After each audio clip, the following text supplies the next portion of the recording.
ሰላም ውድ ተከታታዮቻችን ዛሬም እንደተለመደው አሪፍ የህንድ ፊልም ይዘንላችሁ መጥተናል። ከመጀመራችን በፊት ግን እስካሁን ቻናሉን ሰብስክራይብ ካላደረጋችሁ አሁኑኑ በማድረግ ቪዲዮውን ከተመቻችሁ ደግሞ ላይክ መጫን እንዳረሱ። ፊልማችን የሚጀምረው በወንድማማች ሀገር በተባበሩት አረብ ኤሚሬትስ ፖሊስ ነው። ከዚያም ሰኢድ የተባለ መኮንን በአንድ ተልዕኮ ላይ እንመለከተዋለን። ፊራጅ የተባለ ሰው እየፈለገ እንደሆነ እንረዳለን። ምክንያቱም ታፍኖ ስለሆነ የት እንዳለ ሊያገኙት አልቻሉም። ነገሩ ምን እንደሆነ ለማወቅ ወደ ትላንትናው ቀን እንመለሳለን። በክሪኬት ጨዋታ ላይ ህንድ እየተሸነፈች ነው። ፊራጅ የህንድ ብሔራዊ ቡድን ጀግና ነው። ከሌላኛው ቡድን የተመታውን ኳስ ይመልሳል፣ 6 ነጥብም ያስመዘግባል። ቡድኑን ወደ ውድድር የሚመልሰውም ይመስላል። ለሀገሩ ማንኛውንም ነገር ለማድረግ ነፍሱን እየሰጠ ነው። በመጨረሻ ግን መሬት ላይ ይወድቃል። መነሳትም ያቅተዋል። ትከሻው ላይ የተጎዳ ይመስላል። በጣም አዝኖም ከሜዳ ይወጣል። በዚህም ምክንያት ተቃራኒው ቡድን የሚያሸንፍ ይመስላል። ለአሰልጣኙ ትከሻ ይወልቋል ይለዋል። አሰልጣኙም እንግዲህ በቃል እንደማትጫወት ለዳኛው አሳውቃለሁ ይለዋል። ፊራጅ ግን አይ እጫወታለሁ ይላል። ትከሻውን ወደ ቦታው ለመመለስ ከግድግዳ ጋር ያጋጨዋል። አሰልጣኙም ልጅ ሆይ እዚሁ ሀገር እያለን በባህላዊ መንገድ ብናስተካክለው ይሻል ነበር ይለዋል። እሱ ግን ይደብራል፣ ከትከሻይ ጋር እንዴት እንደምሆን አውቅበታለሁ ይላል። ወደ ሜዳም ይመለሳል። ህንዳውያኑ በሙሉም ስሙን እየጠሩ ይጮሃሉ። የመጨረሻውን ኳስ ይመልሳል። ቡድኑ ከፓኪስታን ጋር ለሚያደርገው የፍጻሜ ጨዋታም እንዲያልፍ ያደርገዋል። ከ48 ሰዓታት በኋላም ታላቅ ማገገም በመስራቱ በጣም ደስተኛ ሆኗል። በማግስቱ ቡድኑ ልምምድ ሲያደርግ ፊራጅ በልምምዱ ላይ አልተገኘም። በተጨማሪም ትላንት ማታ በሆቴሉ ጨርሶ እንዳላደረ ወጥቶም እንዳልተመለሰ እንረዳለን። አሰልጣኙም ለህንድ አምባሳደር ደውሎ መጥፋቱን ይነግረዋል። አምባሳደሩም ለህንድ የውጭ ጉዳይ ሚኒስትር ይደውላል። እሷም ፊራጅ መጥፋቱን ማንም እንዳያውቅ አለበለዚያ ሁከት ይነሳል፣ እኛ ደግሞ ይህንን የፍጻሜ ጨዋታ መሰረዝ አለብን ትላለች። ላፕቶፓ ላይ ለመቀመጥም ትሄዳለች። አንድ ሰው መልእክትና አጭር ቪዲዮ እንደላከላትም ታያለች። ቪዲዮውን ስትከፍተው ፊራጅን ያገተ የፓኪስታን ደጋፊ ሆኖ ይወጣል። እኔ ገንዘብ አልፈልግም፣ ምንም ነገር አልፈልግም፣ ሀገሬን ወዳታለሁ። ፊራጅ በፍጻሜው ጨዋታ ላይ እንዲጫወት አልፈልግም። ጨዋታው ካለቀ በኋላ ምንም ሳይሆን ወደ ቤቱ ልከዋለሁ። ማንም ሰው አይምሮውን ተጠቅሞ ጨዋታውን ከሰረዘ ግን ነፍሱን ይማረው በሉ ይላል። እሷም ለኤሚሬትስ የውጭ ጉዳይ ሚኒስትር ትደውላለች። እሱም ቪዲዮውን አይቻለሁ፣ ይህንን ተልዕኮ ፈጽመው እንዲመልሱት ሰዎችን እልካለሁ ይላታል። እሷ ግን የሚረዳህን የምልከው አንድ መኮንን አለኝ ትለዋለች። እሱም እኛ ግን በስርዓት ነው የምንሰራው፣ እሱ ላይ ረዳው ይችላል ይላታል። እሷም አትጨነቅ፣ እሱ በስርዓት ነው የሚሄደው ትለዋለች። ይህ ደግሞ በስርዓት የሚሄደው ትልቁ መኮንን ከቢር ነው። በሊፍት ውስጥ ለአንድ ሰው ማጨስ ክልክል ነው ስላለው ሲመታው እናየዋለን። በእውነት በስርዓት የሚሄድ ይመስላል። ለጓደኛው ሺቫልም ደውሎ ናፍቀኛል ወዳጄ ይለዋል። እሱም በቅርቡ ታየኛለህ ወዳጄ፣ ለምን ትቸኩላለህ ይለዋል። ከቢርም ፍቅረኛዬን አልሺካን ላገኛት ሄዳለሁ፣ ካየኋት በጣም ቆይቻለሁ ይለዋል። ወደ እሷም ሲሄድ ሲጋራ ያበራል። ከእሷ ጋር ጥቂት ያወራል። ወደ መጸዳጃ ቤት ሲገባም በአንድ ነገር ይጠረጥራል። ወጥቶም ከአንቺ ጋር ያለ ሰው የት አለ ይላታል። እሷም አንተ እብድ ነህ እንዴ? ከኔ ጋር ማንም የለም ትለዋለች። እሱ ግን እኔ ባቄላ ሻጭ መሰልኩሽ? እኔ መኮንን እኮ ነኝ። ወደ መጸዳጃ ቤት ስገባ በመስታወቱ ላይ ትነት አየሁ። ይህ ማለት አንድ ሰው ታጥቧል ማለት ነው። የአንቺ ጸጉር ደግሞ አልረጠበም። ከመግደሊ በፊት እንዲወጣ አድርጊ ይላታል።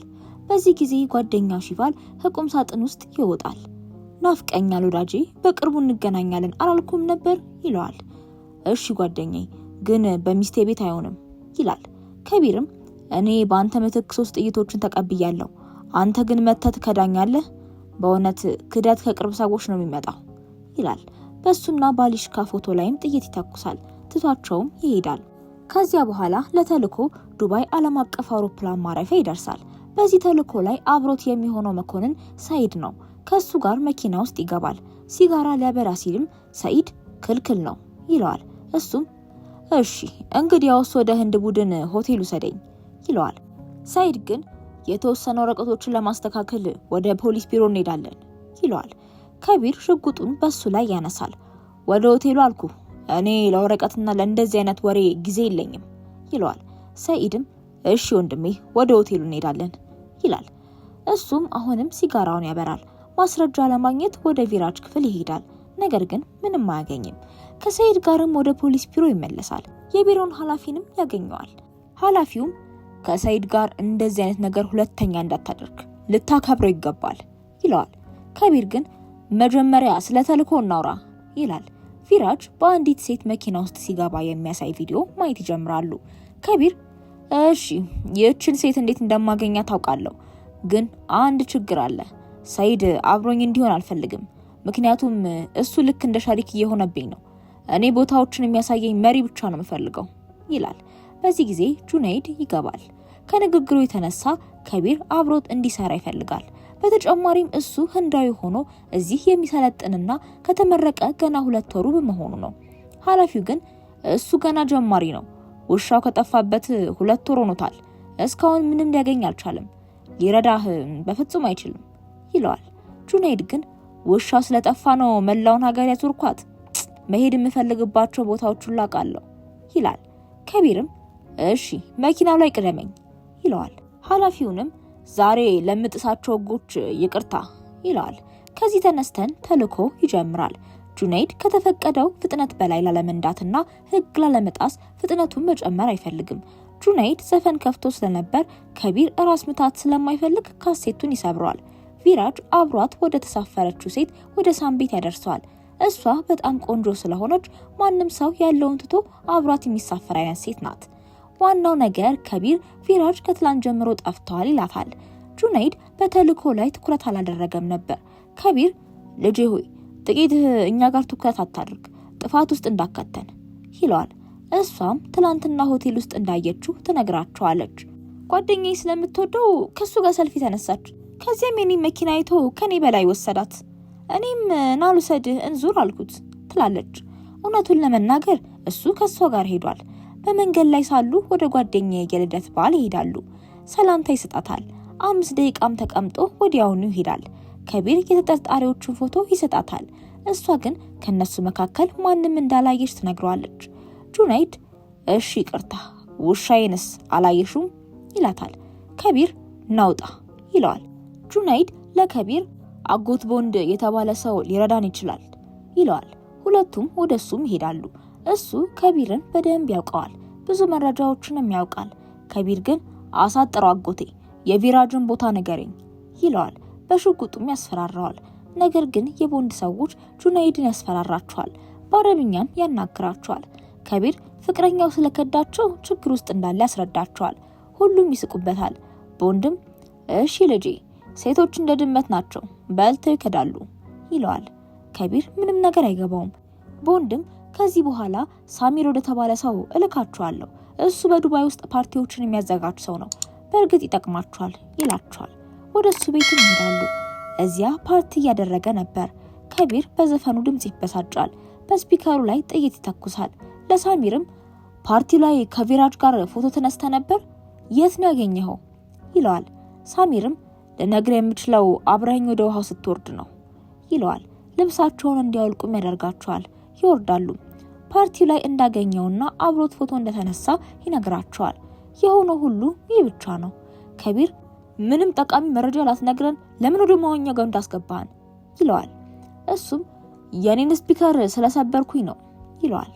ከዚያ በኋላ ልብሳቸውን ለመልበስ ይወጣሉ። ሰይድ ደውሎላቸው የቪራጅን ስልክ እንድትከታተሉት ይነግራቸዋል። ነገር ግን ያለበት ከተማ ትንሽ ስለሚርቅ ከዚያ በኋላ እሱና ሰዎቹ ወደ ተወሰደው ቦታ ይደርሳሉ። የተኩስ ድምጽም ይሰማሉ። ቦታውን ሰብሮ ይገባሉ። በውስጡም ማንም እንደሌለና የሜዳል ጨዋታ እየተጫወተ እንደነበር ያውቃሉ። በድንገት አንዲት ሴት ለማምለጥ ስትሞክርም ድምጽ ይሰማሉ። ጁነይድ ውጭ ነበር። የመኪናውን በር ይከፍታል። እሷም ከበሩ ጋር ትጋጫለች፣ ራሷንም ትስታለች። ከቢር ወርዶ እሷን በመያዝህ ጥሩ አደረክ ይለዋል። እሱ ግን ምን እየተፈጠረ እንዳለ ጨርሶ ያውቅም ነበር። ሰይድ እሺ እናንተ ወደ ፖሊስ ቢሮ ተመለሱ፣ እኔ ደግሞ እሷን እመረምራታለሁ ይላቸዋል። ከቢር ጁነይድን እንዴት ያስካት ባክህ ብሎ ይጠይቀዋል። ጁነይድ የህንድ ፊልም ይሰራበታል። መተውሃት ምናምን ይላል። ከቢርም ቶሎ በል እውነቱን ተናገር ይለዋል። እሱም በድንገት ከመኪና ጋር ተጋጨች ይለዋል። ሰይድ ተቀምጦ ሲመረምራት ስሟ አሽካ እንደሆነ ትነግራቸዋለች። ከሰዎች ስልክ እንደምትሰርቅ ትናገራለች። በዚህ ጊዜ የሰይድ ስልክ በድንገት ይጮሃል። እሷ የሰረቀችው የሱን ስልክ ሆኖ ይወጣል። ሰይድ በስለላ ህንጻ ውስጥ ሆኖ እንደተዘረፈ ሲያውቅ በጣም ይናደዳል። ከቢር ወደ ምርመራ ክፍሉ ይገባል። አንቺ የቪራጅን ስልክ ሰርቀሻል፣ የሰረቅሽበትን ሰው ልታስረጅኝ ትችያለሽ ይላታል። እሷም አንተን ይመስላል እያለች ትቀልዳለች። እሱ የተጠርጣሪዎችን ፎቶ ያወጣል። ነገር ግን ከነሱ መካከል አንዱም አይሆንም። ካሜራዎቹን ለመፈተሽ ወደ ሱፐርማርኬት ይወስዳታል። ከአንድ ሰው ስልክ ስትሰርቅም ያያታል። ነገር ግን እንደ አጋጣሚ ሆኖ እሷ በፊቱ ቆማ ስለነበር ፊቱ አይታይም ነበር። ከቢር ይዟት ይወጣል። አንቺ በእርግጠኝነት ከሱ ጋር ነሽ ይላታል። ሰይድም ወደ መናፈሻው ሲገባ የቪራጅን ቲሸርት ያገኘዋል። ነገር ግን እሱን እዚያ አላገኘውም። ለኃላፊውም ያሳውቃል። ከቢር ደግሞ አጋቹ በሞተር ብስክሌት ተሳፍሮ ሲያመልጥ አይቶት ነበር። ሊይዘውም ይሞክራል። ነገር ግን በጭራሽ አልቻለም። ጁነይድ ቢች ባጊ አምጥቶ ይከተለዋል። በመጨረሻም ሁለቱ አብረው ይዙታል። ከቢር ወደ ምርመራ ክፍል ይወስደዋል። ቪራጅ የት እንዳለ እንዲናገር ደጋግሞ ይመታዋል። እሱ ግን ምንም የሚያውቀው ነገር አልነበረም። ከቢር ወጥቶ ሙሉ ቪዲዮውን ይመለከታል። ቪዲዮም የትወና ቪዲዮ ሆኖ ይወጣል። እዚያ ውስጥ ያለው ሰው ተታሎ ነበር እንደ አሸባሪና ቪራጅን እንዳገተ አድርጎ ትዕይንት እንዲሰራ አድርገውት የነበረው። እሱ ራሱ ለትወና የመጣ መስሎት ነበር። ጁነይድ ደግሞ ልምምድ አድርግ ያለውን ሰውዬ ለማሳወቅ ይገባል። ያ ሰው ልክ በአሽቃ ፊት ለፊት ቆሞ የነበረው ሰው ሆኖ ይወጣል። ስልኩ የተሰረቀባት እልጣፍ ማለት ነው። ቪራጅ ከልደት በዓሉ እንዲወጣ እየጠበቀ ወደ ነበረበት ወደ ትላንትናው ቀን እንመለሳለን። አንድ ስልክ ይደወልለታል። አንድ መኪና ትመጣለች፣ እስኪ ወደ እሷ ውስጥ ግባ ይሉታል። አልጣፍ ሽጉጥ ይዟል። በሱም ያስፈራረዋል። መኪናዋ ስትመጣ እሱ ወደ ውስጥ ይገባል። የት እየሄደ እንደሆነ እንዲያውቅም አይኑን ያስሩታል። ሲደርሱ የጠለፈውን አፍረዲን ያየዋል። እሱ ለሁሉም ነገር ዋናው ሰው ነበር። አንተና ቡድንህ ሁልጊዜ እያሸነፋችሁ እኔን ታከስሩኛላችሁ፣ ምክንያቱም እኔ የቁማር ስራ አስኪያጅ ነኝ። በአንተ ምክንያት ብዙ ገንዘብ ከስራለሁ ይለዋል። በዚህ ጊዜ ማጠቢያ ማሽኖቹ ይሰራሉ። አፍረዲ እኔ ካንተ ጋር ስምምነት ላደርግ እችላለሁ። 25 ሚሊዮን ትወስዳለህ፣ የፍጻሜውን ጨዋታ ደግሞ ትሸነፋለህ ይለዋል። ቪራጅ ግን እንዲህ ያለ ወሬ የለም፣ እኔ 50 ሚሊዮን ወስዳለሁ፣ አባቴንም መውሰድ ከፈለግ ተስማምቻለሁ። እኔ ግን 25ቱን ከጨዋታው በፊት 25ቱን ደግሞ ከጨዋታው በኋላ ስጠኝ፣ ደግሞም አንተ ማየት ፈልጋለሁ ይለዋል። አፍረዲ በትክክለኛው ጊዜ ታየኛለህ ይለዋል። ከዚያ በኋላ ገንዘቡን ይሰጠዋል። በአንድ ጋራዥ ውስጥም ይተዋዋል። ቪራጅ ምን ማድረግ እንዳለበት ሳያውቅ ወጣ። የፖሊስ ልብስም ለብሶ ድምጹን ቀይሮ ከነበረው ከአፍረዲ ጋር ይጋጫል። ድምጹን የቀየረው እንዳያውቀው ነበር፣ ምክንያቱም መቼም ቢሆን መልኩን አላየውም። ቪራጅ ወደ ሆቴሉ እንድመለስ በመንገድ ይዘኸኝ ሂድ ይለዋል። በመንገድ ላይም ሳሉ አንድ ሰው እንደጠለፈውና ለፖሊስ ጣቢያ ማሳወቅ እንዳለበት ይነግረዋል። አፍረዲ እኔ ያደርሰሃለሁ ይለዋል። ልክ ወደ ነበረበት ቦታም ይወስደዋል። የድምጽ መለወጫ መሳሪያውንም ያነሳል። ወደ ተፈጥሯዊ ድምጹ ይመለሳል። ማጠቢያ ማሽኖቹም ይሰራሉ። ቪራጅ ልክ ወደ ነበረበት ቦታ እንደተመለሰ ይገነዘባል። አፍረዲ በትክክለኛው ጊዜ መልኬን ታያለህ አላልኩም ነበር ይለዋል። ከዚያ በኋላ ቪራጅን እንዴት እንደሚደብቁትና ማንም እንዳያገኘው ከአልጣፍ ጋር ለመምከር ይወጣል። ወደ አሁኑ ጊዜ እንመለሳለን። የስለላ ክፍሉ አቡዲን ወደምትባል ሀገር ድንበር ሲያቋርጥ ማየት ይችላል። በዚያች ቦታ ከተባበሩት አረብ ኤሚሬት ቁጥጥር ውጪ ነበረች። ነገር ግን ከቢር ይህንን ፈተና ለመቀበል ይወስናል። ወደዚያም ይሄዳል። ጁነይድ ለኃላፊው እኔም አብሬው እሄዳለሁ ይለዋል። ኃላፊው ግን ልጄ ሆይ እሱ ጉዞ ነው እንዴ? እንግዲያውስ መልቀቂያን አስገባና ሂድ ይለዋል። እሱም በእውነት የፖሊስ አርማውን ጥሎ ይወጣል። አቡዲን ለመሄድ ከከቢር ጋር ይቀላቀላል። ምን እንደሚያደርጉም ማሰብ ይጀምራሉ። ሰይድ ወደ አሽቃ ይሄዳል። ስምሽ ሚራ እንደሆነ አውቃለሁ ይላታል። ታሪኳንና ሱሰኛ መሆኗንም ይነግራታል። እሱ ሁሉንም ነገር ያውቃል። በተጨማሪም ከህንድ ኤምባሲ ሰዎች መጥተው እንደገና ወደ ህንድ እንዲመልሷት እንደሚወስዷትም ይነግራታል። እሷም ወደ መጸዳጃ ቤት ትሄዳለች። የቤተሰቧን ፎቶ አይታም ታለቅሳለች። በዚህ ጊዜ ጁነይድ ይመጣል። ከዚህ በፊት እዚያ ማድረስ እንደምትችይ ስለነገርሽኝ ወደ አቡዲን ውሰጂኝ ይላታል። ከዚያ በኋላ ከነሱ ጋር ታመልጣለች። አንድ ሰው እንዲያሸሻቸው መኪና ውስጥም ይሆናሉ። ከቢር ተኝቷል። ጁነይድ ይህንን እድል ይጠቀማል። ለሚራ ስለ ከቢር ታሪክና ፍቅረኛው እንዴት እንደከዳችው ይነግራታል። እሷም በንግግሩ ትነካለች። ተኝተው ይተዋቸውና ከኪሱ ስልኩን ትወስዳለች። ለፍቅረኛው መልእክት ትልካለች። እሱ ተኝቶ እያለ ዓለምን እያጠፋት እንደሆነ ለማሳወቅ ከእርሱ ጋር ፎቶ ትነሳለች። ድንበሩን ያቋርጣሉ። መኮንኑም አያያቸውም። አቡዲን በሰላም ገቡ። ስላልጣፍ ይጠይቃሉ። ነገር ግን እያንዳንዱ ሰው መንገዱን ለማሳየት ከነሱ ገንዘብ ይወስዳል። ያታልሏቸዋልም ያስፈራራቸዋልም። በመጨረሻም አንድ ህፃን ልጅ ፎቶ አይቶ ይህ አባቴ ነው ይላቸዋል። ፎቶውን በአንድ ቦታ ላይ ይተዋል። ያ ሚስጥራዊ መውረጃ ሆኖ ይወጣል። ይከፍቱታል። ገንዘብ የወሰዱት ሰዎች እሱ ሳያስተውል ቦታውን እንደነገሩትም ይታወቃል። ሁለቱ ወደ ታች ይወርዳሉ። እሷን ውጪ ይተዋታል። እሷ ግን አሁንም መውረድ በሰዎች መካከል ትጨፍራለች። ከቢር ስለ አልጣፍ እየጠየቀ ይራመዳል። አልጣፍ ደግሞ በፊቱ የመጣውን ሰው ሁሉ በትግል እያሸነፈ ከቢር ከሱ ጋር መጫወት ይሄዳል። በድንገት ስለ ቪራጅ ይጠይቀዋል። ሰዎቹም በጦር መሳሪያ ሊያስፈራሩት ይመጣሉ። እሱ ግን ሚራን ይዞ ከነሱ ያመልጣል። ከቢርና ጓደኛው ከነዚህ ሰዎች ማምለጥ ችለዋል። አልጣፍን ተከትለው መሮጣቸውንም ይቀጥላሉ። አንድ ሰው ያያቸዋል። ከቢርንና ጓደኞቹን ለማስቆምም ለሰዎች ይደውላል። ከነርሱ አንዱ ይቀርባል። ጁነይድ ሊጥለው ይችላል። ሚራን ለማዳን ይሄዳል። ከከቢር ጋርም መኪና ላይ ይሳፈራል። ከፈንጂ ቀጠናም ያመልጣሉ።